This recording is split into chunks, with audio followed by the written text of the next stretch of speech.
మీ కూటమి ప్రభుత్వానికి చావు భయం చూపిస్తున్న పార్టీ అనే విషయం మర్చిపోవద్దు వేమిరెడ్డి ప్రశాంత్ రెడ్డి గారు అని తెలియజేస్తూ ఉన్నాను.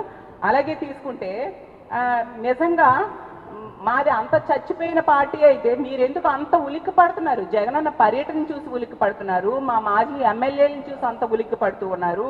3000 మందిని తీసుకొచ్చి ఆపడానికి ప్రయత్నిస్తూ ఉండే పరిస్థితి ఈ రాష్ట్ర ప్రజలు చూడలేదా అని నేను అడుగుతూ ఉన్నాను.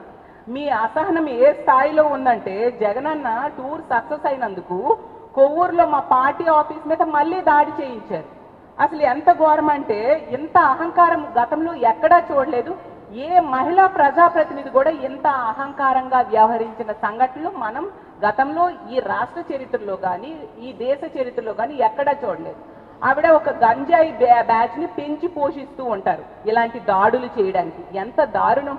ఒక మహిళా ఎమ్మెల్యే అయ్యుండి కూడా ఈ విధంగా ఒక గంజాయి బ్యాచ్ తో ఒక మాజీ ఎమ్మెల్యే ఇంటి మీద దాడి చేయిస్తారు. ఈ రోజేమో పార్టీ మా వైఎస్ఆర్ కాంగ్రెస్ పార్టీ ఆఫీస్ మీద దాడి చేయిస్తూ ఉన్నారు.